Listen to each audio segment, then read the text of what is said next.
तो हेलो मेरे प्यारे बच्चों, जो अपन ने BSc first semester BSc agriculture first semester agronomy classes चालू कर रखी है। 5 क्लासेस आपकी हो गई है, 6 क्लास आपकी है। जो प्लांट एसिस्टियल न्यूट्रिएंट्स के बारे में अपन पढ़ रहे हैं, पादप पोषक तत्वों के बारे में। तो आज अपनी 6वीं क्लास है। एक बार अपन थोड़ा सा रिवाइज कर लेते हैं, थोड़ा सा महत्वपूर्ण टॉपिक है ये 2 मिनट में, फिर आगे का अपन टॉपिक स्टार्ट करते हैं। सबसे पहले अपन ने पढ़ा कि पादप पोषक तत्व क्या होते हैं। वे बहुत सूक्ष्म मात्रा में इनकी जरूरत होती है पादप को अपनी लाइफ साइकिल कंप्लीट करने के लिए। तो इनकी जो कसौटी का जो सिद्धांत है, वो सिद्धांत 3 सिद्धांत है इनके। वो किसने दिए थे? आर्नोन और स्ट्राउट ने दिए थे। किसने दिए? 2 वैज्ञानिक थे, आर्नोन और स्ट्राउट। उन्होंने क्या कहा? पहली चीज उन्होंने कही कि जिस पोषक तत्व की कमी है वो उसी पोषक तत्व से पूरी होगी, जिसकी कमी है वो उसी से पूरी होगी। दूसरी ये उसकी मेटाबॉलिक जो प्रोसेस है उसमें कहीं ना कहीं उससे निहित होंगे, मतलब उसकी जो प्रोसेस हो रही है उसमें कहीं ना कहीं ये निहित होंगे। थर्ड क्या बताया? इनकी कमी के कारण अपना लाइफ साइकिल पूरा नहीं कर सकता। इन पोषक तत्वों की कमी के कारण पौधा अपना जीवन चक्र पूरा नहीं कर सकता। ये 3 चीज बताई आर्नोन और स्ट्राउट ने। आर्नोन और स्ट्राउट 2 वैज्ञानिक थे 1939 में। उसके बाद में इसको रिप्लेस किया 1954 में अकेले आर्नोन ने। किसने किया? आर्नोन ने। तो ये यहां तक अपनी बात हो गई। और उन्होंने क्या कहा उस टाइम कि आपके जो पादप पोषक तत्व होते हैं वो कितने होते हैं? 17 होते हैं बेटा। कितने होते हैं? 17 होते हैं। ठीक है, पहले 16 थे, फिर एक और आ गया निकल।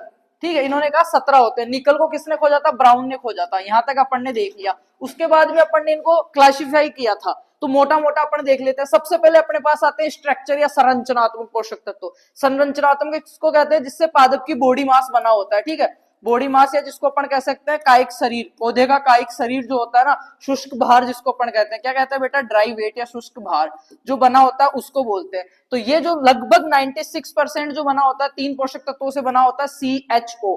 और इनको कहीं से भी लेने की जरूरत नहीं है। पौधा क्या होता है? नेचुरल रूप से एनवायरमेंट से, पर्यावरण से, वातावरण से इनको ऑब्जर्व करता है, और इससे क्या होता है? बॉडी मास उनका बना होता है। तो उसमें पहला था C, आपका कार्बन कितना? 45%, हाइड्रोजन 6% और ऑक्सीजन 45%। ये मिला के 45 प्लस 45 प्लस 6 बराबर आपके 96% लगभग बॉडी वेट जो है पादप का इनसे मिलकर बना होता है। इसके बाद में अपन ने चीजें देखी बेटा, ये सिद्धांत के बाद में अपन ने देखा कि प्राथमिक पोषक तत्व आपके हो ही गए 17, सॉरी एसेंशियल आवश्यक पोषक तत्व हो गए 17। उसके बाद में 4 और ऐसे पोषक तत्व खोजे गए जिनकी कहीं न कहीं किन्हीं पादपों में जरूरत पड़ती है। और ये क्या करते हैं? इनके बिना पौधा जीवन चक्र तो पूरा कर सकता है, पर ये क्या होते हैं, अगर ये भी मिल जाते हैं तो उनका जो अपना प्रोडक्शन वगैरह वो और ज्यादा बढ़ जाता है, एफिशिएंसी और बढ़ जाती है। इसलिए इनको क्या बोला गया? बेनिफिशियल, लाभदायक पोषक तत्व। कौन कौन से थे?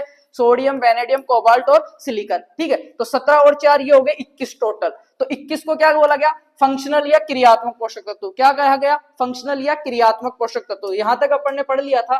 फिर हमने पढ़ा इसका क्लासिफिकेशन की प्राइमरी, सेकेंडरी और माइक्रो जिसको बोलते हैं तृतीयक पोषक तत्व। तो प्राइमरी में मेनली में कौन से रखे गए? प्राथमिक और द्वितीयक में जो 100 ppm से ज्यादा जिनकी जरूरत होती है या ज्यादा मात्रा में चाहिए होते हैं। तो ये 6 पोषक तत्व मुख्य थे, NPK, ठीक है, और CA-MgS। तो आज अपन पढ़ेंगे इनकी कमी से इनकी टॉक्सिसिटी क्या होती है, इनकी अधिकता से क्या होता है, इनकी कमी से क्या होता है, इनका क्या महत्व है, वो चीज अपन पढ़ेंगे।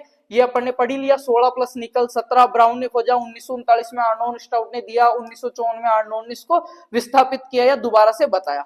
ठीक है, तो अभी अपन चालू करते हैं अपने नाइट्रोजन से। तो सबको पता है नाइट्रोजन का सबसे मुख्य कार्य क्या होता है? Vegetative growth. क्या होता है? वानस्पतिक वृद्धि। वानस्पतिक वृद्धि। अब वानस्पतिक वृद्धि का मतलब समझ रहे हो? पौधा जो बढ़ता है ना, पत्ती, तना, जो भी चीजें होती है ना, स्टेम वगैरह, वो सारा जड़, मतलब धरती के ऊपर का, ठीक है, सरफेस के ऊपर का जो है ना, वो वेजिटेटिव ग्रोथ में आता है। और इसको कौन बढ़ाएगा? नाइट्रोजन। कौन है इसके लिए उत्तरदायी? नाइट्रोजन है। और आपने अमीनो अम्लों का नाम सुना होगा। ठीक है, अमीनो अम्लों का सबसे जो मुख्य अवयव होता है ना, वो भी क्या होता है? नाइट्रोजन ही होता है। कौन होता है? नाइट्रोजन ही होता है। अब मेरी एक बात चीज बताओ, ये नाइट्रोजन का महत्व जैसे मैंने बता दिया। अब मैं कहूं अगर नाइट्रोजन की कमी हो गई तो अब क्या होगा? इसका उल्टा कर लो, इसका उल्टा कर लो। पौधे की वृद्धि नहीं होगी, मतलब क्या हो जाएगा? बौना रह जाएगा। वेजिटेटिव वृद्धि नहीं रहेगी, बौना रह जाएगा। अब इसकी पूछते हैं टॉक्सिसिटी, जैसे सपोज दैट इसके क्या नुकसान है। ठीक है, ज्यादा हो गया तो पौधे में अगर नाइट्रोजन ही नाइट्रोजन अपन ज्यादा देते रहेंगे तो उसकी कायिक वृद्धि होती रहेगी। ठीक है, वेजिटेटिव ग्रोथ उसकी होती रहेगी, रिप्रोडक्टिव ग्रोथ नहीं होगी, मतलब उसके जो सिट्ठा आना है, बाली आनी है, वो कम आएगी। बढ़ता ही बढ़ता रहेगा, शरीर ही शरीर बढ़ता रहेगा, बुद्धि नहीं बढ़ेगी उसकी। ठीक है, शरीर ही शरीर बढ़ता रहेगा और पौधा क्या हो जाएगा? कोमल हो जाएगा, सॉफ्ट रहेगा थोड़ा। अब भाई वेजिटेटिव ग्रोथ हो रही है, उसमें पादप भार जो बढ़ रहा है, मास अगर बढ़ रहा है तो वो क्या सॉफ्ट रहेगा, और सॉफ्ट रहेगा तो क्या रहेगा, उस पर ज्यादा कीट पतंगों का प्रकोप हो जाएगा, राइट। भाई पौधा सॉफ्ट रहेगा, हार्ड नहीं रहेगा, स्ट्रेस में नहीं रहेगा, तो कीट पतंगों का प्रकोप होगा। और एक टर्म होती है लॉर्जिंग। क्या होता है लॉर्जिंग? पौधों का गिर जाना, ज्यादा बड़ा हो जाएगा तो पौधा गिर जाएगा। तो इसमें अपन नाइट्रोजन के बारे में पढ़ते हैं, एक एक चीज लिखो आप। सबसे पहले लिखो वानस्पतिक वृद्धि, जो अपने बीएससी फर्स्ट सेमेस्टर वाले बच्चे हैं वो नाइट्रोजन में लिखेंगे इसके महत्व में। वेजिटेटिव ग्रोथ या वानस्पतिक वृद्धि के लिए लाभदायक है, वानस्पतिक वृद्धि के लिए अहम क्या है, सबसे महत्वपूर्ण है। किसके लिए बेटा? वानस्पतिक वृद्धि के लिए। और इसके अलावा एमिनो अम्ल व प्रोटीन निर्माण में, इसमें एमिनो अम्ल और प्रोटीन निर्माण में क्या पढ़ रहे हैं अपन? नाइट्रोजन के लिए, ठीक है। नाइट्रोजन के पढ़ रहे हैं कि क्या क्या महत्व है अपना। पौधे का वृद्धि और विकास, वृद्धि व विकास, ये क्या पढ़ रहे हैं? नाइट्रोजन का महत्व अपन पढ़ रहे हैं। क्लोरोफिल के निर्माण में सहायक है, किसमें है? क्लोरोफिल के निर्माण में, क्लोरोफिल के निर्माण में सहायक है। ये तो हो गया नाइट्रोजन का महत्व। अब अपन देखते हैं नेक्स्ट पेज में इसकी कमी से क्या क्या होता। नाइट्रोजन की कमी से बताओ क्या होएगा? पौधा बौना रह जाएगा, मतलब मैं कह सकता हूं वानस्पतिक वृद्धि रुक जाएगी। वृद्धि व विकास, वृद्धि व विकास, ग्रोथ क्या हो जाएगी उसकी? रुक जाएगी। और बताओ, पत्तियां पीली पड़ जाएगी। कौन सी पत्तियां पीली पड़ेगी भाई? जब हमने पढ़ा था नाइट्रोजन का एनपीके एमजीएमओ, कहां पे लक्षण दिख रहे थे? नीचे वाली पत्तियों पे। किस पे? नीचे वाली पत्तियों के, पौधे की नीचे वाली पत्तियां। अब एक चीज कंफर्म हो गई कि कोई भी प्लांट है उसकी नीचे वाली पत्तियों के लिए अपने को प्रश्न पूछ रहा है या उनके बारे में पूछ रहा है कि नीचे वाली पत्तियां फलाना हो गई, नीचे वाली पत्तियों पे फलाना हो गया, तो कौन से पोषक तत्व जिम्मेदार रहेंगे? एनपीके एमजीएमओ। क्लियर? इसलिए वहां पे अपन ने ये क्लासिफिकेशन पढ़ा था। अगर पूछ रहा है मध्यम पत्तियों के लिए तो बेटा जिंक, ठीक है। अभी अपन नीचे वाली पत्तियों के लिए पढ़ रहे हैं, नाइट्रोजन के बारे में पढ़ रहे हैं। तो नीचे वाली पत्तियों में क्या होएगा? पीलापन आने लग जाएगा। क्या हो जाएगा बेटा? पीलापन आने लग जाएगा नीचे वाली पत्तियों में। पीलापन, नीचे वाली पत्तियां या पुरानी पत्तियां जिनको बोलते हैं, क्या हो जाएगा? पीलापन। और नाइट्रोजन की कमी के अपन पढ़ रहे हैं। फूल गोभी में एक रोग होता है, कौन सा होता है? बटनिंग। कौन सा? फूल गोभी में बटनिंग, फूल गोभी में बटनिंग रोग हो जाता है। और बताओ, वो अपन उसके टॉक्सिसिटी में पढ़ेंगे कि इसके क्या क्या नुकसान है। अभी कमी के लक्षण अपन पढ़ रहे हैं ना। पहले हमने इसका योगदान पढ़ लिया, भाई नाइट्रोजन का क्या अपना इंपॉर्टेंस है, योगदान पढ़ लिया। अब अपन पढ़ रहे हैं कि नाइट्रोजन की कमी हो जाएगी तो क्या क्या होगा। फिर अपन पढ़ेंगे कि इसकी विषाक्तता क्या है, ज्यादा हो गया तो क्या नुकसान हो जाएगी। अभी कमी के लक्षण अपन पढ़ रहे हैं, बताओ कमी में और क्या क्या होगा। वेजिटेटिव ग्रोथ कम होएगी, लिख दिया अपन ने, ये वृद्धि व विकास कम होएगा, ठीक है। इसके अलावा बताओ नाइट्रोजन से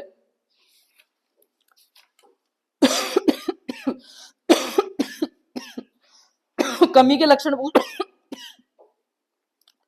अब बात करते हैं ये मेनली कमी के लक्षण। एक और आपने आलू में रोग का नाम सुना होगा, होलो हैट, नाइट्रोजन की अधिकता से। नहीं सुना? होलो हैट और होलो स्टेम दो होते हैं, वो अधिकता से होते हैं। कमी से कौन सा होता है? बटनिंग होता है। और एक होता है स्टारवेशन, भूखा रोग, स्टारवेशन, वो किससे होता है? नाइट्रोजन की कमी से होता है। अब अपन पढ़ते हैं इसके नुकसानदायक या टॉक्सिसिटी नाइट्रोजन की क्या क्या होएगा। एक तो क्या होगा, फसलों में क्या होएगा? कीट प्रकोप ज्यादा होगा, कीट व रोगों का प्रकोप क्या होएगा बेटा? अधिक होएगा। और क्यों होएगा अधिक? इसके पीछे का लॉजिक पता ही है, क्यों होएगा? वानस्पतिक वृद्धि ज्यादा हो गई। क्या हो गई? वानस्पतिक वृद्धि ज्यादा हो गई, मतलब उसमें मांस ज्यादा बढ़ गया, ठीक है, गुद्दा ज्यादा बढ़ गया, इसलिए सॉफ्ट हो गया पौधा, कोमलता आ जाती है पौधे में। क्या आ जाती है? कोमलता आ जाती है, कोमलता आ जाती है, सॉफ्टनेस आती है। इस वजह से क्या होता है, जो आपके इंसेक्ट्स हैं, डिजीज है, वो ज्यादा उस पर अटैक करते हैं बेटा। उसके अलावा क्या होता है, वानस्पतिक वृद्धि बहुत ज्यादा हो जाती है तो क्या होता है? लोडजिंग, एक टर्म है लोडजिंग। इसका मतलब होता है पौधों का गिर जाना। क्या होता है? पौधों का गिर जाना। ये किसकी वजह से होता है? नाइट्रोजन की अधिकता से, ठीक है। और क्या होता है पौधों के अंदर? चारा ज्यादा बनता है अनुपात में दाने के। चारा किसका बनता है? वेजिटेटिव ग्रोथ का, पौधे के शरीर का, और नाइट्रोजन से वही ज्यादा हो जाता है, दाना कम बनता है, ठीक है। दाना क्या होता है? कम बनता है, और चारा क्या बनता है? अधिक बनता है। ये क्या है? नाइट्रोजन की अधिकता के है। क्या है?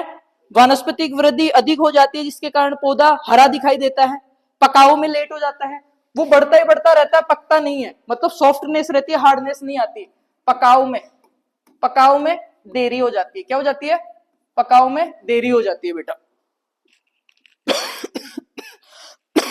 लोजिंग हो जाती है, पकाव में देरी हो जाती है, भूसे की मात्रा बढ़ जाती है, कीट रोगों का प्रकोप बढ़ जाता है, राइट। नाइट्रोजन पूरा मेन। अब अपन बात करते हैं किसकी? फास्फोरस की। फास्फोरस का सबसे मुख्य कार्य क्या है? जड़ों का वृद्धि व विकास। जड़ों का वृद्धि व विकास। अब जब नाइट्रोजन था वो तो क्या किया? ये तो अपनी सरफेस हो गई धरती, इससे ऊपर ऊपर का काम अपन ने देखा मेनली नाइट्रोजन कर रहा था। अब नीचे का कौन कर रहा है? फास्फोरस कर रहा है, ठीक है। अपन देख लेते हैं फास्फोरस के बारे में। अब ऐसे इसके बारे में बहुत सारे लिखा है, पर थ्योरी के अंदर लिखेंगे ना तो मेन चीजें आप देख लेना। फास्फोरस की उपस्थिति से क्या होता है? एक तो सेल डिवीजन ज्यादा होता है। क्या होता है? कोशिका विभाजन। क्या होता है? कोशिका विभाजन, सेल डिवीजन जिसको बोलते हैं ना, विभाजन अहम रोल, ठीक है, अहम योगदान कोशिका विभाजन में। दूसरा अपन ने क्या बोला? जड़ों के विकास में। जड़ों के विकास में। और बताओ फास्फोरस के, बताओ किसका? वो जड़ ग्रंथि जड़ों के विकास में आ गया, ठीक है। लेग्यूम जो क्रॉप्स होती है अपनी, उनमें देखा होगा जड़ों के अंदर लेग हीमोग्लोबिन पाया जाता है, गांठें पाई जाती है, वो सारा फास्फोरस के अंतर्गत आ जाता है अपना। और बताओ फास्फोरस के लिए क्या है? क्या? हाँ, और रोग रोधकता भी बढ़ती है इससे, पाचन रस भी बढ़ता है, कोशिका विभाजन भी बढ़ता है, ठीक है। स्टार्च आसानी से शर्करा में बदल जाती है, फसलों की उपज बढ़ती है, ठीक है। खड़े रहने की क्षमता बढ़ती है, दानों की गुणवत्ता बढ़ती है, रोग रोधक क्षमता आ जाती है। क्या आ जाती है? रोग रोधी क्षमता। रोग रोधी क्षमता। वैसे रोग रोधी के लिए और दानों की क्वालिटी के सबसे मेन कौन सा है? पोटेशियम, ठीक है। इस अब वैसे मेन जो काम था ना फास्फोरस का, वो जड़ों का विकास और कोशिका विभाजन है। क्या है? जड़ों का विकास, कोशिका विभाजन। अब माइनर में अपन लिख सकते हैं भाई पोषक तत्व, आवश्यक पोषक तत्व में तो अपन लिख सकते हैं क्या क्या, जैसे थ्योरी पेपर है, इन बच्चों का कंपटीशन नहीं है। ये उत्पादन में वृद्धि करता है, पौधे को खड़े रखने में मदद करता है, पौधे को मजबूती प्रदान करता है। भाई जड़े हैं तो मजबूती, खड़ा रहना कॉमन सेंस की चीज है, खड़े रहने में मजबूती प्रदान करता है, और दाने की गुणवत्ता को बढ़ाता है, रोगों के कीटों के प्रकोप को कम करता है, पौधे को मजबूती देता है। ये सारी चीजें आगे फास्फोरस के महत्व में आ गई। अब फास्फोरस की कमी के लक्षण, जड़ों का कम विकास होएगा तो जड़ें सूखी रह जाएगी, ठीक है। जड़ें सूखी रह जाएगी तो अपने को क्या? सही से उत्पादन ही नहीं मिल पाएगा, ठीक है। और क्या होगा? पत्तियों का रंग हल्का बैंगनी रंग का हो जाता है, पत्तियों का रंग हल्का बैंगनी रंग का हो जाता है फास्फोरस की कमी से। पत्तियां, पौधे छोटे रह जाते हैं, रंग बैंगनी या भूरा हो जाता है, गतिशील होने के कारण पुरानी पत्तियों पे लक्षण दिखाई देते हैं, फसल देरी से पकती है और ब्रॉन्जिंग का शिकार हो जाती है, ब्रॉन्जिंग का, ठीक है। पौधे की पुरानी पत्तियों पे ब्रॉन्जिंग अपन कह सकते हैं, जंग के समान धब्बे से दिखाई देंगे, इस पे ब्रॉन्जिंग हो जाएगी, ठीक है। पुरानी पत्तियों पे, कौन सी पे? पुरानी पत्तियों पे। कौन कौन से? एन, पी, के, एमजी, एमओ, ये पांचों पुरानी पत्तियों पे काम करेंगे। अपन फास्फोरस के बारे में देख रहे हैं, किसके बारे में देख रहे हैं? फास्फोरस के बारे में, हाँ, निचली पत्तियों पे। अब इसमें लिखो फास्फोरस की उपलब्धता 6.4 से 7.5 पर सर्वाधिक होती है। 6.4 पीएच से 7.5 क्या होता है उस पे? मैक्सिमम ये मिलता है। जिन मृदाओं का पीएच 6.4 से 7.5 रहता है उनमें अच्छा फास्फोरस मिलता है। अम्लीय मृदाओं में अधिक होती है। कौन सी में? अम्लीय मृदाओं में। अम्लीय मृदाओं में कौन से पोषक तत्वों की उपलब्धता अच्छी होती है? बताओ। फास्फोरस की। अम्लीय मृदाओं में अच्छी उपलब्धता रहती है इसकी। इसके बाद में लिखो, जड़ों का निर्माण हो गया। पौधे में की ऑफ लाइफ, इसको पौधे की क्या बोला जाता है? की ऑफ लाइफ। क्या बोला जाता है? जीवन कुंजी, की ऑफ लाइफ। पौधे की जीवन कुंजी के रूप में भी जाना जाता है किसको? फास्फोरस पोषक तत्व को। लिखो बेटा। एनर्जी करेंसी के नाम में भी जाना जाता है किसको? एनर्जी करेंसी, जिसको अपन बोलते हैं ऊर्जा मुद्रा। हाँ, ऊर्जा मुद्रा लिखो। एटीपी एडीपी को जो चेंज करते हैं ना, पौधे को जो ऊर्जा देता है, एनर्जी करेंसी बोलते हैं, लाइफ ऑफ की ऑफ लाइफ बोलते हैं। किसको बोलते हैं? फोस्फोरस को बोलते हैं। मेनली क्या करता है? रूट्स को ग्रोथ करता है अपनी। क्या करता है? रूट्स की ग्रोथ करता है। सेल डिवीजन में मुख्य रूप से क्या करता है? भूमिका निभाता है। अब कमी के लक्षण देखो क्या क्या होंगे। एक सिकिल लीफ का नाम होता है सिकिल लीफ, हसियाकार। हसियाकार का मतलब आपने देखा होगा, दराती अपने आती है ना, वो हो जाती है, दराती की तरह हो जाती है, कोई दराती की तरफ। इसकी कमी से क्या हो जाती है? पत्तियां हसियाकार हो जाती है। हसियाकार, हसियाकार जिसको अपन कह सकते हैं दराती, दराती के आकार की हो जाती है पत्तियां। किससे? फोस्फोरस की कमी से हसियाकार या दरातीकार की पत्तियां अपनी हो जाती है। सिकिल लीफ जिसको बोलते हैं अपन, क्या बोलते हैं? Skill leaf. ठीक है, ये देख ही लिया अपन ने कि बैंगनी रंग के या वो धब्बे दिखाई देते हैं। ठीक है, आगे देखते हैं कौन सा पोषक तत्व आएगा अब। पोटेशियम। पोटेशियम का सबसे मेन काम क्या है? सूखे, सूखे से बचाता है, रोग और जो कीट है ना, मतलब इम्यूनिटी सिस्टम जो है ना, प्रतिरोधक क्षमता, उसके लिए सबसे महत्वपूर्ण कौन सा है? पोटेशियम। और दाने के लिए, दाने की गुणवत्ता बढ़ाने के लिए पोटेशियम। ठीक है, फोस्फोरस भी है, पोटेशियम मेन। आगे तीसरा पढ़ते हैं अपन, पोटेशियम। एक और चीज बताऊं, जो पौधे के जो छिद्र होते हैं ना, रंध्र, स्टोमेटा, उनको जो आपके गार्ड सेल्स होती है, ये पत्ती की संरचना है, इसमें जो बारीक बारीक छेद होते हैं ना, ये जो खुलते हैं बंद होते हैं, उसको कौन नियंत्रित करता है? पोटेशियम। कौन करता है? पोटेशियम। बहुत महत्वपूर्ण है ये, पोटेशियम करता है। और एक प्रश्न आया था एक बार कि कोई पौधे की पत्ती है, ठीक है, कंपटीशन एग्जाम का बता रहा हूं, इसको अपन जलाएंगे तो कौन सा, इसकी जो राख अपने को प्राप्त होगी, उसमें कौन सा पोषक तत्व मिलेगा? बताओ, बताओ कौन सा मिलेगा? नहीं, मैग्नीशियम। कौन सा मिलेगा? मैग्नीशियम। क्योंकि मैग्नीशियम किसके लिए? हरित लवक जो है ना, क्लोरोप्लास्ट, उसका सबसे मुख्य अवयव है। और पत्ती में क्या पाया जाता है? हरी पत्ती में क्लोरोफिल, तो एमजी पाया जाएगा उसमें, ये महत्वपूर्ण। ठीक है, एक ये याद रखना, पत्ती के ये पूछ लेता कई बार, जो स्टोमेटा है उनको कौन कंट्रोल करता है, खुलना और बंद होना? कौन करता है? पोटेशियम। ठीक है, और मुख्यतः एमजी किसका है? हरित लवक। हरित लवक के लिए महत्वपूर्ण पोषक तत्व कौन है? एमजी।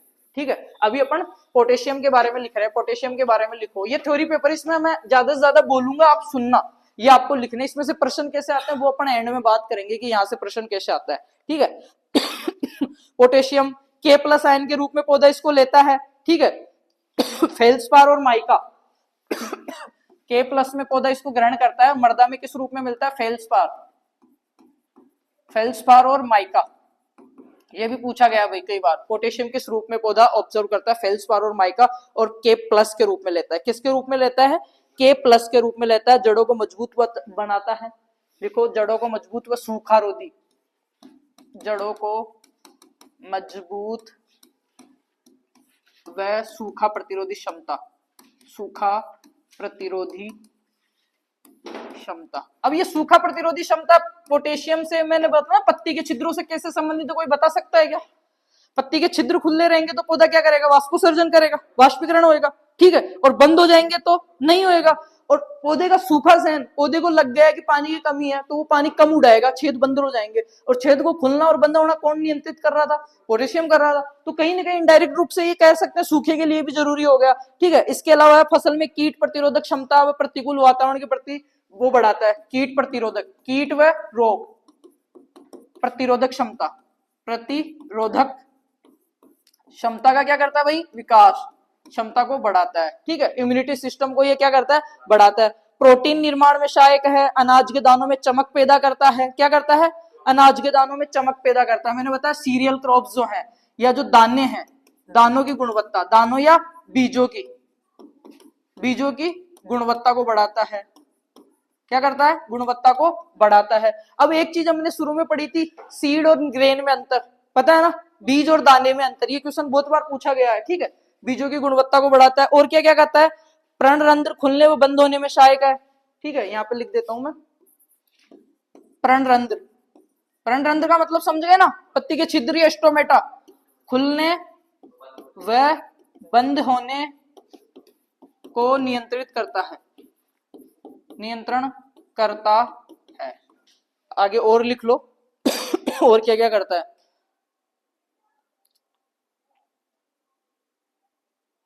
प्रतिकूल परिस्थितियों के लिए आवश्यक है। प्रतिकूल परिस्थितियां आपने जैसे कि सूखा वगैरह हो गया, रोग वगैरह हो गया, उसके लिए ये आवश्यक है। ये हो गया पोटेशियम के मुख्य मुख्य कार्य। अब आगे लिखो इसी में इसके कमी के, लिखो पोटेशियम की कमी के लिए लिखो क्या क्या होगा। पोटेशियम की कमी के लक्षण कौन सी पत्तियों पे दिखाई देंगे बताओ? निचली पत्तियों पे लक्षण दिखाई देंगे। और निचली पत्तियों के जो किनारे कैसे होता है, झुलस जाएंगे, किनारे झुलस जाएंगे या जलने जैसे हो जाएंगे। हाँ, क्या हो जाएगा? पौधे की, बोलो, पौधे की नीचे की पत्तियों पे, निचली पत्तियों पे, निचली पत्तियों के किनारे, किनारे जलने की तरह या झुलस जाएंगे, झुलसे हुए दिखाई पड़ेंगे। क्या पड़ेंगे?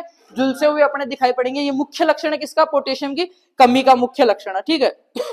फसलों को गिरने से बचाता है। गिरने से कैसे बचाएगा? मेनली क्या काम था? जड़ का सॉरी जड़ का फॉस्फोरस में था। इसका जड़ और प्रतिकूल परिस्थितियां जो भी है ना पौधे के लिए, जैसे सूखा हो गया, पाला हो गया, रोग हो गए, कीट हो गए, उन सब में सुरक्षा करता है ये। तो बताया ना, दानों के लिए, दाने और ग्रेन के लिए सबसे महत्वपूर्ण है ये, रोग रोधी के लिए महत्वपूर्ण है। ठीक है। अब कौन सा आता है अपना? NPK, MG. या अपन बात करते हैं द्वितीयक पोषक तत्वों की बात करते हैं इससे पहले, या फिर एमजी की बात कर लेते हैं, मैग्नीशियम की। या एनपीके हो गया ना पूरा।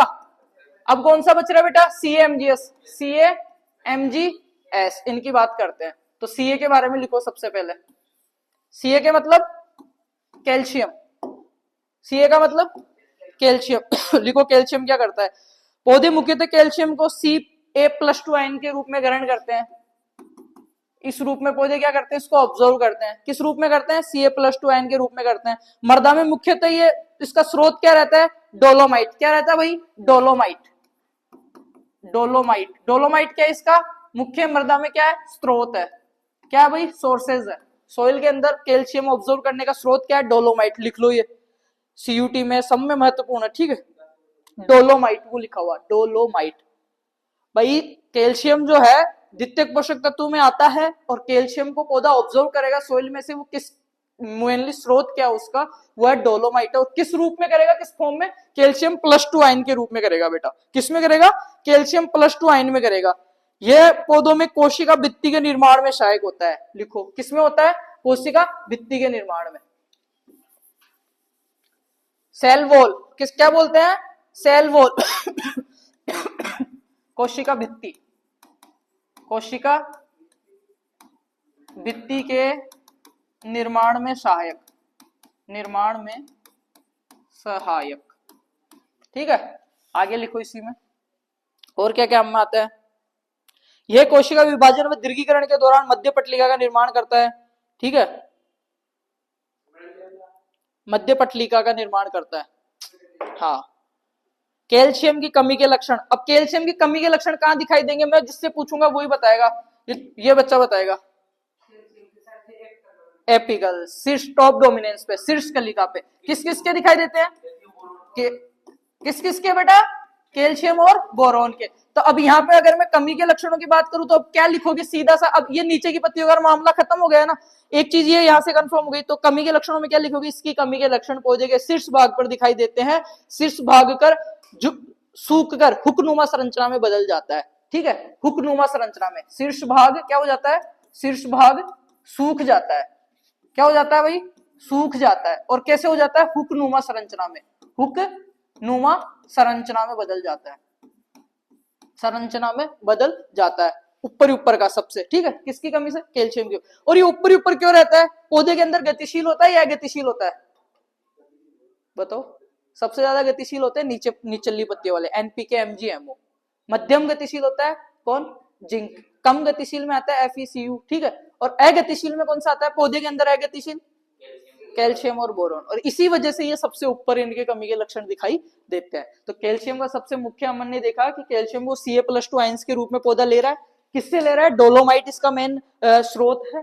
कोशिका भित्ति के निर्माण में मुख्य सहायक है। मध्य पटलिका का निर्माण करता है, मिडिल लेमा का निर्माण करता है। शीर्ष भाग इसकी कमी से क्या हो जाता है? शीर्ष भाग सूख के हुकनुमा संरचना में बदल जाता है। ठीक है। शीर्षनुमा भाग क्या हो जाता है? सूख कर हुकनुमा संरचना में। अब एक और आपने रोग वगैरह सुना होगा, पॉपिंग का नाम सुना? पॉपिंग, मूंगफली में कैल्शियम की कमी के कारण मूंगफलियां खाली रह जाती है, दाने नहीं बनते, फुसकी आवाज आती है। ठीक है, तो लिखो मूंगफली में पॉपिंग, मूंगफली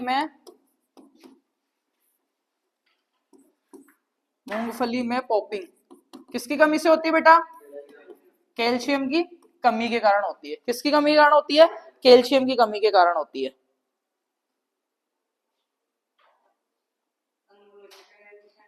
हाँ, वो भी इसी से होता है। और बताऊं मैं इसमें, गाजर में केविटी स्पॉट किससे होता है? गाजर का केविटी स्पॉट, गाजर का केविटी स्पॉट लिखो तुम, ये केविटी स्पॉट ये किससे होता है? कैल्शियम की कमी के कारण होता है, कैल्शियम की कमी के कारण होता है। टमाटर में बीईआर, टमाटर में BER, blossom and wrote, BER blossom and wrote किसमें होता है? टमाटर में। टमाटर में किसकी कमी से होता है बेटा? कैल्शियम की कमी से। और एक और रोग बता दो मेरे को। सेम में रोग होता है एक बीटर, बीटर पिट, बीटर पिट होता है, बीटर पिट सेम में, एप्पल में है क्या तुम्हारे सिलेबस में? एप्पल बीटर पिट रोग होता है। ठीक है, बीटर पिट रोग होता है, वो भी लिख लो। बीटर पिट एप्पल के अंदर।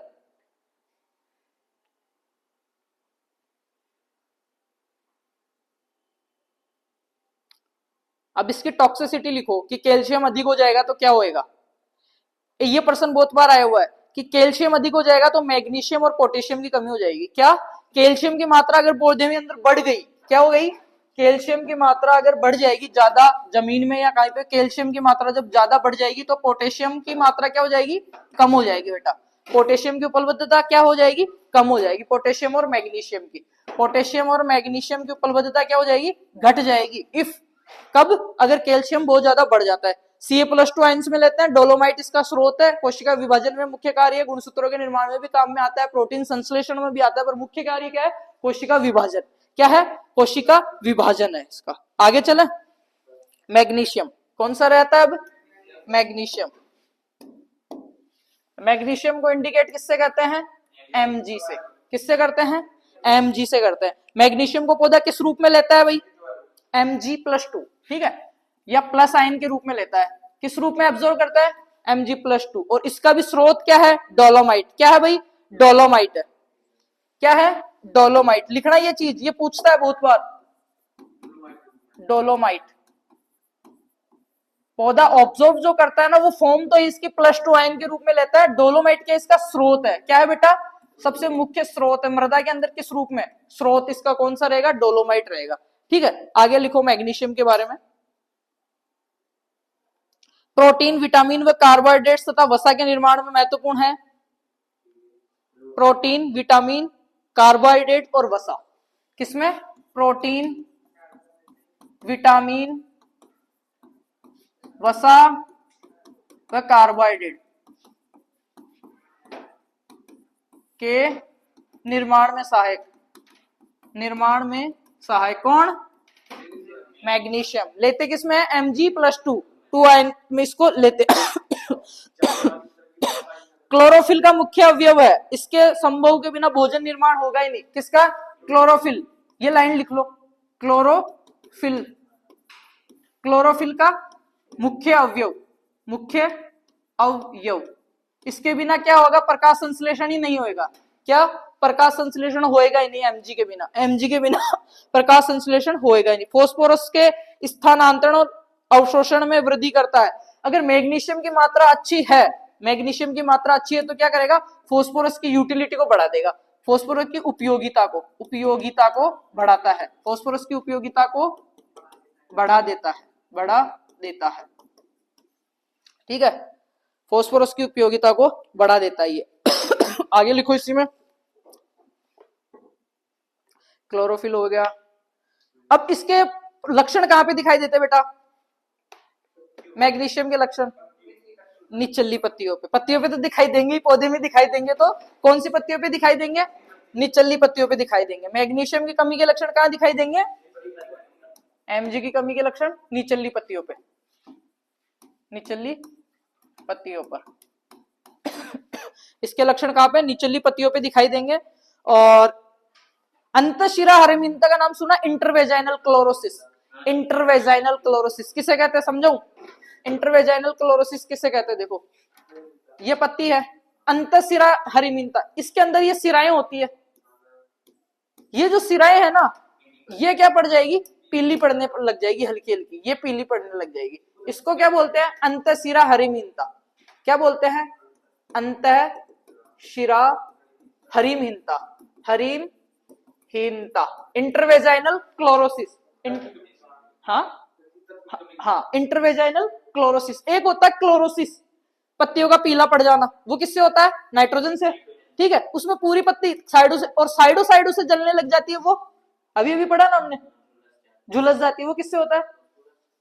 इसमें क्या पड़ा? इसमें देखो, बाहर से अगर पत्ती पूरी पीली हो रही है ना, तो इसको बोलते हैं क्लोरोसिस। क्लोरोसिस का मतलब ये होता है कि थोड़ा थोड़ा उसका उड़ने लग गया रंग, हल्का हल्का पीलापन आ गया, तो वो नाइट्रोजन की कमी या अधिकता का लक्षण है। बट अगर पूछ ले इंटरवेजाइनल क्लोरोसिस, उसके अंदर की शिराएं, तो वो किसमें आएगा बेटा? मैग्नीशियम, मैग्नीशियम की कमी के कारण आएगा, ठीक है। आगे लिखो, इंटरवेजाइनल क्लोरोसिस हो जाती है नसें, जो पत्ती की जो नसें है ना, वो पीली पड़ने लग जाती है। मैग्नीशियम की कमी से पशुओं में एक रोग होता है बेटा, ग्रास टिटेनी। ग्रास टिटेनी लिखो लो, ग्रास टिटेनी किसमें होता है? पशुओं में एक रोग हो जाता है मैग्नीशियम की कमी से, ग्रास टिटेनी रोग हो जाता है। और तंबाकू में सैंड्रोन, तंबाकू का सैंड्रोन, तंबाकू को अंग्रेजी में क्या बोलते हैं? टोबैको। तंबाकू का सैंड्रोन रोग, सैंड्रोन रोग किससे होता है? एमजी की कमी से होता है। किससे होता है? एमजी की कमी से होता है।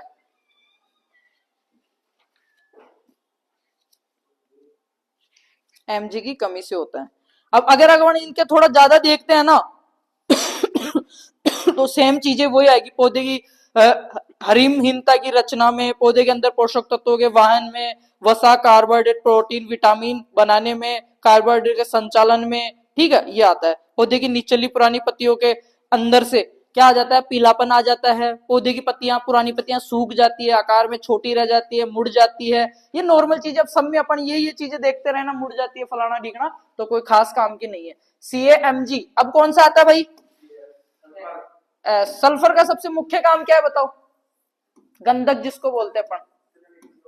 यस, क्या है? तेल की और प्रोटीन की, तेल और प्रोटीन। तेल तो सबसे महत्वपूर्ण कौन सी में रहेगा? तिलहनी में। कौन सी में? तिलहनी में। और प्रोटीन किस में रहेगा? दलहनी में। ये सबसे महत्वपूर्ण। और एक जो सुगंध आती है ना, सुगंध जो आती है ना, सुगंध तेल में, जैसे सरसों का तेल हो गया या कोई सा भी तेल हो गया, नाक के लगाते हैं ना, प्योर सरसों का तेल, नाक में जलन लग जाती है, सिनी ग्रीन, वो सारा। या फिर सरसों के अंदर सरसों के पत्ते वगैरह होते हैं, आंख के पास या ऐसे लाओगे तो आपको खुजली सी या मिर्ची सी लगती है ना, तो वो पोषक तत्व कौन सा रहता है उसके लिए? सल्फर। कौन सा रहता है? सल्फर रहता है। लिखो इसमें, हाँ सल्फर ही कह रहा हूं ना। तेल, प्रोटीन, सुगंध, सुगंध, ये सारी चीजें किसमें? सल्फर मेंटेन करता है। लिखो सल्फर के लिए, लिखो इसको, हाँ, एलाइल प्रोपाइल डाइसल्फाइड प्याज में होता है। इसको लेते किस रूप में? SO4-2। पौधे किस रूप में ग्रहण करते हैं? SO4-2, ऋणात्मक आवेश के रूप में इसको पौधे ग्रहण करते हैं। ये लिख लो, ग्रहण करने का रूप। पौधे ग्रहण किस में करते हैं? इस रूप में करते हैं, सल्फेट के रूप में, ठीक है। सल्फर युक्त एमिनो अम्ल के निर्माण में सहायक होते हैं। लिखो, एमिनो अम्लों के निर्माण में सहायक, शुरू से लिखते जाओ। एमिनो अम्ल, और कौन सा था एमिनो अम्ल में? नाइट्रोजन। एमिनो अम्लों के निर्माण में सहायक, एमिनो अम्लों के निर्माण में सहायक। उसके बाद में दलहनी फसलों में, दलहनी फसलों में प्रोटीन, और तिलहनी फसलों में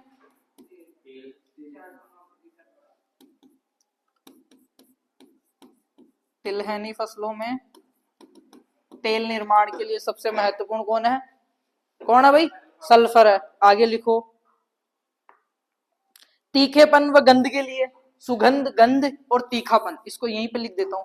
तीखापन, तीखापन मूली में हो, चाहे प्याज में हो, चाहे सरसों के तेल में हो, तीखापन, गंध या सुगंध, उसके लिए कौन जिम्मेदार है भाई? कौन जिम्मेदार है? सल्फर। आगे लिखो, तेल की मात्रा लिख लिया, विटामिन लिख लिए, क्या हुआ? सल्फर। एक चीज मेरे को बताओ, एक धान में रोग का नाम सुना होगा आपने, अक्कीओची, राइस अक्कीओची। सल्फर गैस की अधिकता के कारण धान के खेत में गैस बन जाती है, अक्कीओची रोग हो जाता है। चलो इसके बारे में भी पढ़ेंगे, नहीं सुना तो। ये इसलिए पढ़ा है क्योंकि ये आईसीआर में क्वेश्चन आया हुआ था कि धान के अंदर अक्कीओची रोग कौन सी, धान के खेत से कौन सी गैस निकलती है? मीथेन। कौन सी गैस निकलती है? ये भी नहीं पढ़ा? अच्छा, चला नहीं क्या अभी तक? कोई बात नहीं, ये चीजें लिखो पहले, ये चीजें लिख लो बेटा।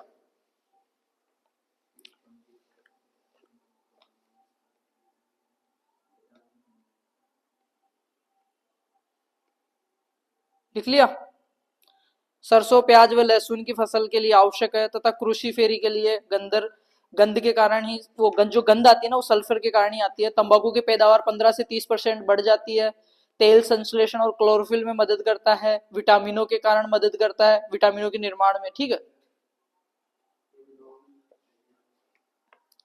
अब लिखो कमी के लक्षण। कहां पे दिखाई देंगे भाई? नई पत्तियों पे। शाबाश। कमी के लक्षण कहां दिखाई देंगे? सल्फर की कमी के लक्षण नई पत्तियों पे दिखाई देंगे। लिखो ये चीज, सल्फर की कमी के लक्षण नई पत्तियों पर दिखाई देते हैं, नई पत्तियों पर दिखाई देंगे। ठीक है, उसके अलावा और लिखो।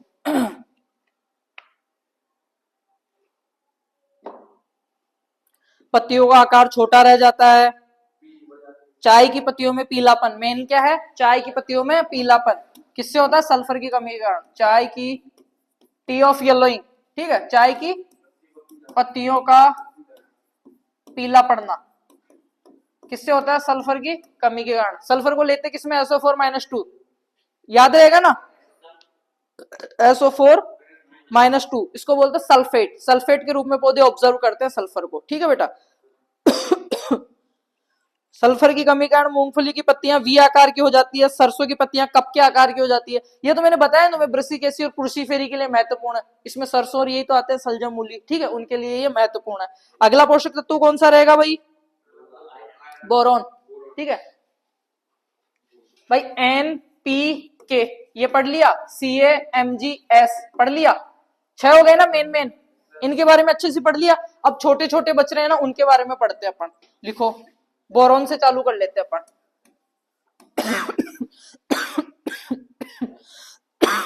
बोरॉन लिखो। बोरॉन पौधे का मुख्य बोरिक अम्ल के रूप में लेते हैं। किस रूप में लेते हैं? बोरिक अम्ल के रूप में लेते हैं।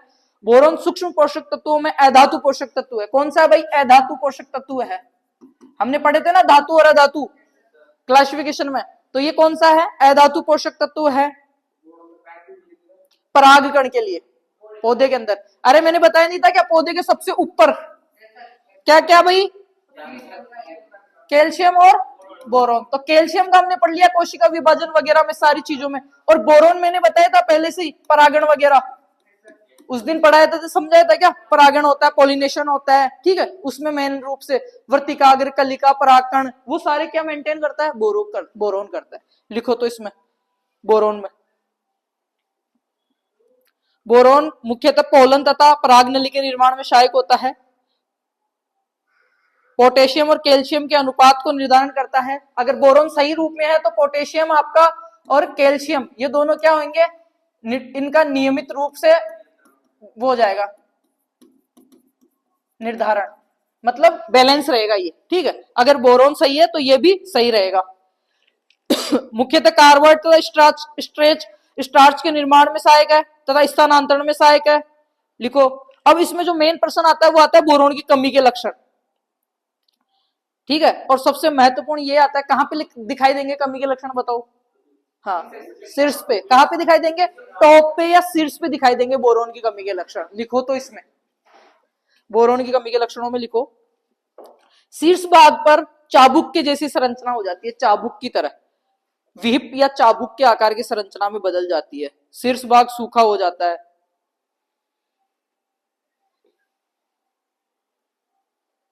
अब लिखो इसमें कमी के क्या क्या होता है? फलों का फटना किससे होता है भाई?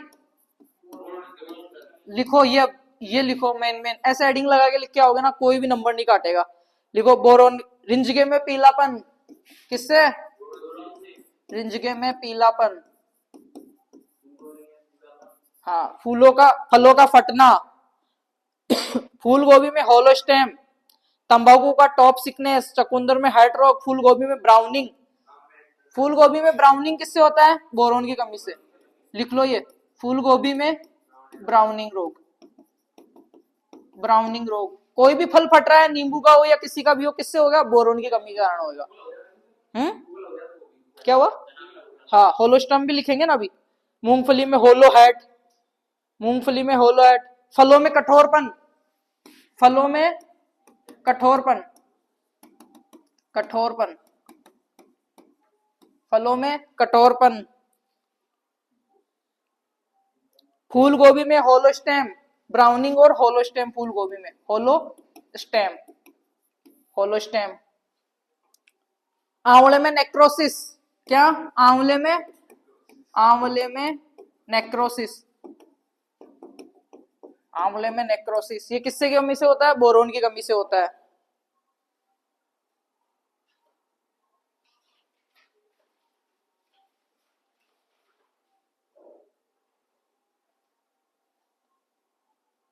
परागकण, परागनलिका, कैल्शियम, ठीक है।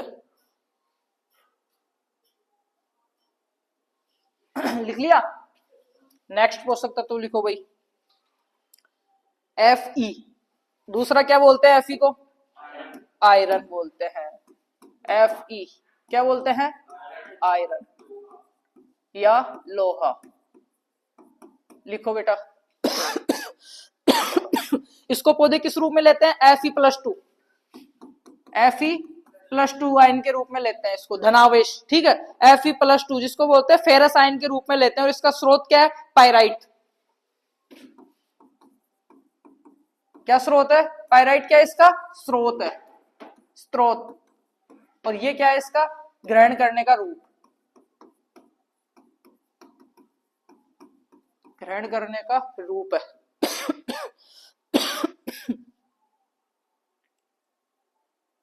क्लोरोफिल एवं प्रोटीन के निर्माण में सहायक है। लिखो, क्लोरोफिल और प्रोटीन, क्लोरोफिल व प्रोटीन निर्माण में सहायक है।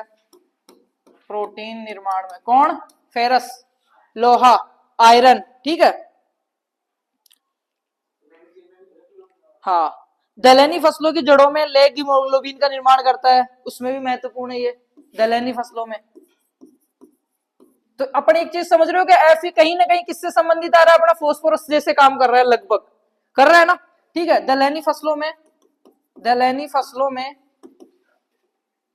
हीमोग्लोबिन या जड़ों का काम ये देखता है, ठीक है।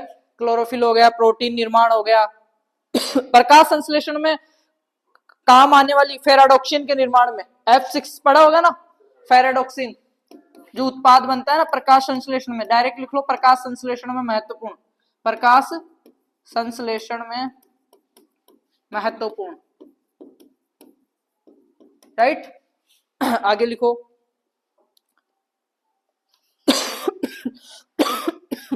इसकी कमी के लक्षण कहां पे दिखाई देंगे भाई? नई पत्तियों पे। कहां पे दिखाई देंगे? नई पत्तियों पे दिखाई देंगे। और क्या क्या होगा? इसके कारण भी इंटरवेजाइनल क्लोरोसिस होती है, पर सबसे ज्यादा जो इंटरवेजाइनल क्लोरोसिस होती है वो किसके कारण होती है? अभी इससे पहले कौन सा पढ़ा था? इससे पहले मैंने बताया था यहाँ पे चित्र बना के, किसकी वजह से? मैग्नीशियम, ठीक है। इसकी वजह से भी क्या होता है? इंटरवेजाइनल क्लोरोसिस। इंटरवेजाइनल का मतलब समझ गए ना, पत्तियों के अंदर जो सिराएं हैं वो पीली पीली पड़ने लग जाती है, उसके बाद में पत्ती पीला होना चालू होती है, ठीक है। आगे लिखो,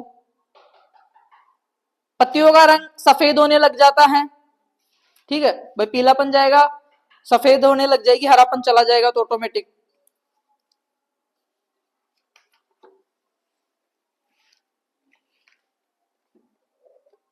अब लिखो मैग्नीज, Mn। कौन सा बेटा? Mn।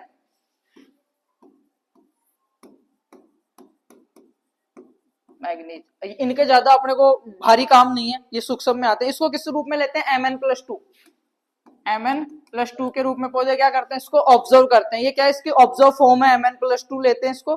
पायरुलाइट्स इसका क्या है? स्रोत है। इसके कार्य लिखो, मैग्नीज के कार्य, क्लोरोप्लास्ट के निर्माण में सहायक है। लेग हीमोग्लोबिन प्रोटीन में सहायक है। क्लोरोप्लास्ट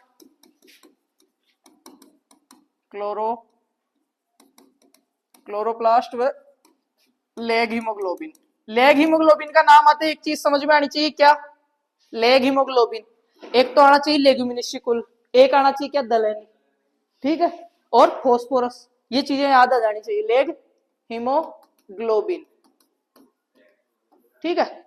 लेग हीमोग्लोबिन ये रहेगा ना, जड़ गांठ जिसको बोलते हैं, जड़ में जो हल्की हल्की वो पाई जाती है ना ग्रंथियां, जो क्या करती है? नाइट्रोजन और फॉस्फोरस फिक्सेशन का काम करती है, ठीक है। आगे लिखो इसी में, मैग्नीज की कमी के कारण नई पत्तियों पर लक्षण दिखाई देते हैं। मटर में मार्स स्पॉट रोग हो जाता है। मटर में मार्स स्पॉट, मटर में मार्स स्पॉट रोग किससे होता है भाई? मैग्नीशियम की कमी से, मैग्नीज की कमी से, मैग्नीज की कमी से होता है, ठीक है। आगे लिखो इसी में, जो में ग्रे स्पेक, जो के अंदर ग्रे स्पेक, जो को क्या बोलते हैं? हार्डियम वल्गेर। जो में ग्रे स्पेक रोग हो जाता है, ग्रे स्पेक रोग हो जाता है एमएन की कमी से। क्या हो जाता है? ग्रे स्पेक रोग हो जाता है। कपास में क्रिंकल लीफ हो जाता है। क्या? कपास में क्रिंकल लीफ, क्रिंकल लीफ हो जाता है मैग्नीज की कमी से। अब एक पोषक तत्व ऐसा है जिंक, तो जिंक का एक जो रोग है ना खेरा धान में, वाईएल ने खोज की थी। ये रोग ऐसा है, राजस्थान पुलिस में भी पूछ लेते हैं इसको, इतना कॉमन रोग है एग्रीकल्चर का पर्सन पर इतना फेमस पर्सन है। धान में खेरा रोग होता है जिंक की कमी से। इसकी खोज किसने की थी? वाईएल ने की थी। अभी आगे पढ़ेंगे, जिंक पढ़ रहे हैं अपन, ठीक है। मैग्नीज हो गया। मैग्नीज के बाद में आप लिखो कॉपर, लिख लो पहले Cu कॉपर। Cu+2 आयंस के रूप में पौधा इसको लेता है बेटा। किसमें लेता है? Cu+2 आयंस के रूप में इसको पौधा ऑब्जर्व करता है कॉपर को। यह प्रकाश संश्लेषण में काम आने वाली प्रोटीन के निर्माण में सहायक होता है। पौधों में इलेक्ट्रॉन वाहक का काम करता है। क्या काम करता है? इलेक्ट्रॉन वाहक का। इलेक्ट्रॉन वाहक का काम कौन करता है? सहायक। इलेक्ट्रॉन वाहक के काम में सहायक होता है ये। कॉपर की कमी के लक्षण कहां दिखाई देंगे? शाबाश, कहां पे? नई पत्तियों पे, नई पत्तियों पर कमी के लक्षण दिखाई देंगे। अब लिख लो इससे होने वाले रोग, लिखो इसमें, ये महत्वपूर्ण है। नींबू में डाइबेक रोग किससे होता है? कॉपर की कमी से। नींबू वर्गीय में डाइबेक रोग कॉपर की कमी से। आगे लिखो,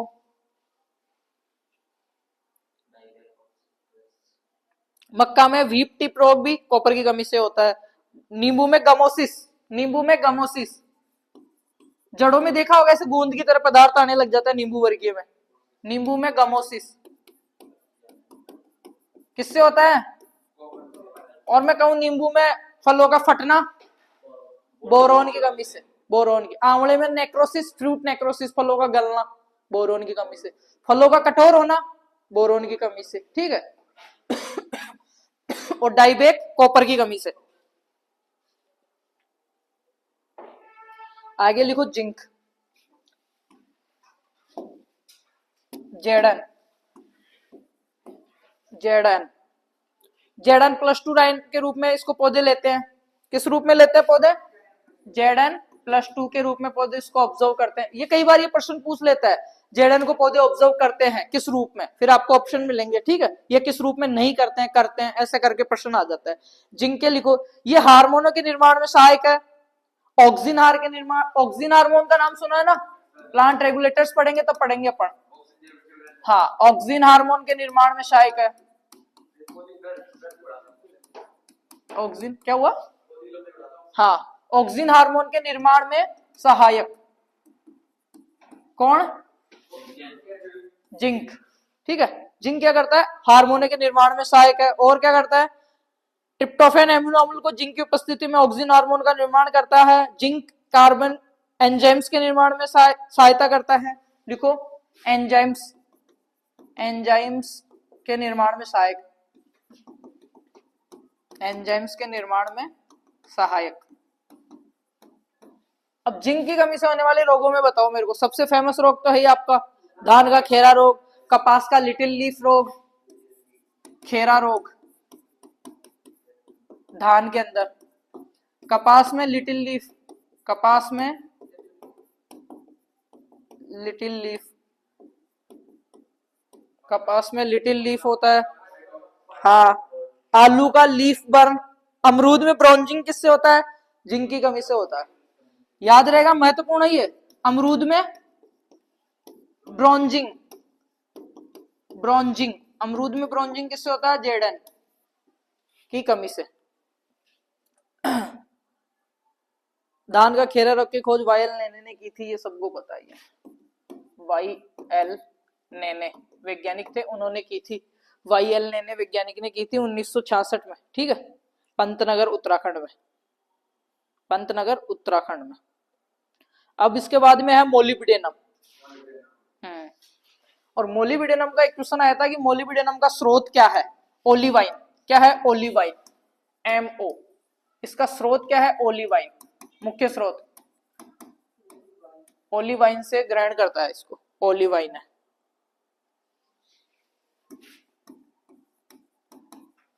और किस फॉर्म में लेता है? MOO4-2, ठीक है। मोलिब्डेनम के मुख्य कार्य क्या है? वायुमंडलीय नाइट्रोजन के स्थिरीकरण करता है, नाइट्रोजन स्थिरीकरण में सहायक है। वायुमंडलीय नाइट्रोजन को स्थिरीकरण करने में, वायुमंडलीय नाइट्रोजन को स्थिरीकरण, ये लाइन जो है ना, इसको लिख के स्टार लगा लेना। अब की बार आपके पेपर में देखने को मिल जाएगी आपको ये लाइन। हाँ, वायुमंडलीय नाइट्रोजन को, एटमॉस्फेरिक जो नाइट्रोजन है उसको बैलेंस करने के लिए, उसको स्थिरीकरण करने के लिए कौन सा पोषक तत्व जरूरी होता है? ठीक है, ये लिख लो।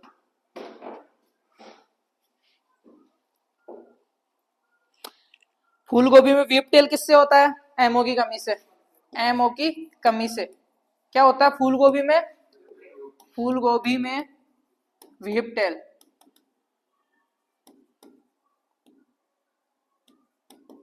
वीप टेल, फूल गोभी में वीप टेल रोग हो जाता है। नींबू में पीलापन जो होता है वो भी मोलिब्डेनम की कमी से हो जाता है। किससे हो जाता है? मोलिब्डेनम की कमी से हो जाता है। हाँ, इससे अगला कौन सा है? अब अपना पोषक तत्व लिखो, क्लोरीन, लिखो क्लोरीन।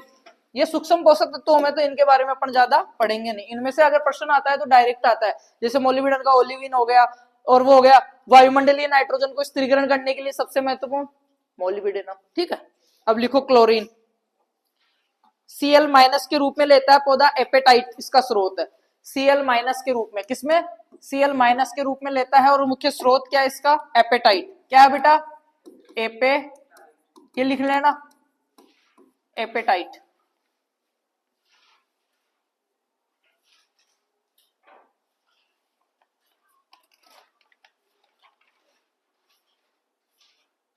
पौधे में हिल अभिक्रिया के दौरान जल अपघटन करता है। एक चीज आपने सुनी होगी, तंबाकू की फसल जो है ना, उसमें क्लोरीन उर्वरकों का यूज नहीं करते। बताओ, तंबाकू में महत्वपूर्ण क्या होता है? उसकी पत्ती, उसकी पत्ती को ही तो सुखा के मुरोड़ कर तंबाकू बना के पीते हैं। और क्लोरीन से क्या होता है? जलने की जो क्षमता होती है ना, वो जलने की क्षमता कम हो जाती है।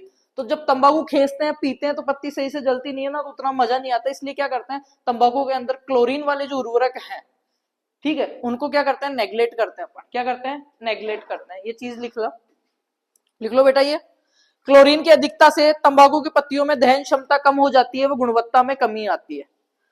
क्लोरीन की अधिकता से तंबाकू में, तंबाकू की पत्तियों में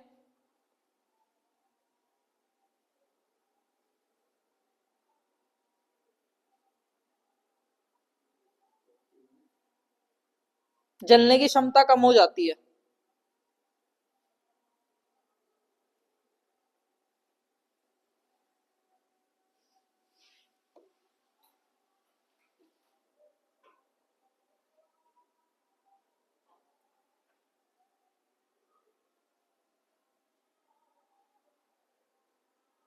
लास्ट कौन सा बच रहा है अपना? निकल।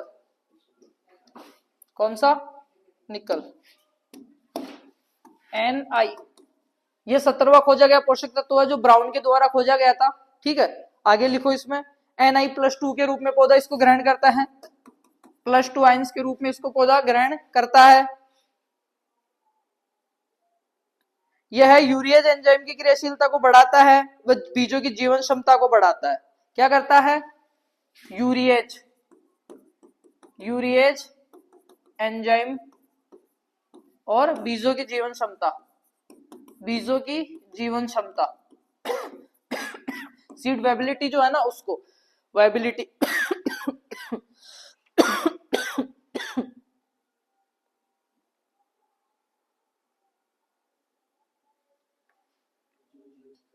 हाँ।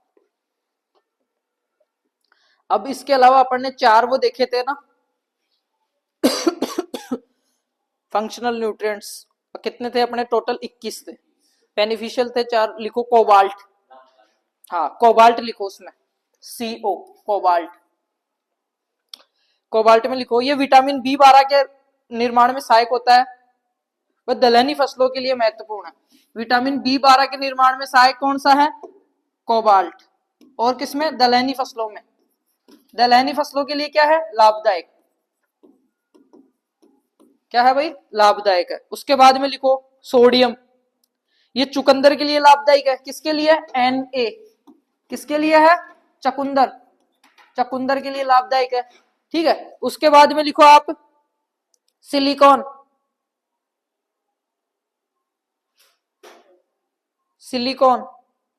यह पोषक तत्व धान, गन्ना, मक्का आदि के लिए महत्वपूर्ण है। धान, गन्ना, मक्का आदि के लिए महत्वपूर्ण, जो क्या करता है? कीट रोगों से लड़ने की क्षमता प्रदान करता है। कीट रोगों से लड़ने की क्षमता प्रदान करता है। फिर कौन सा बच गया? वेनेडियम। वेनेडियम किसके लिए महत्वपूर्ण है?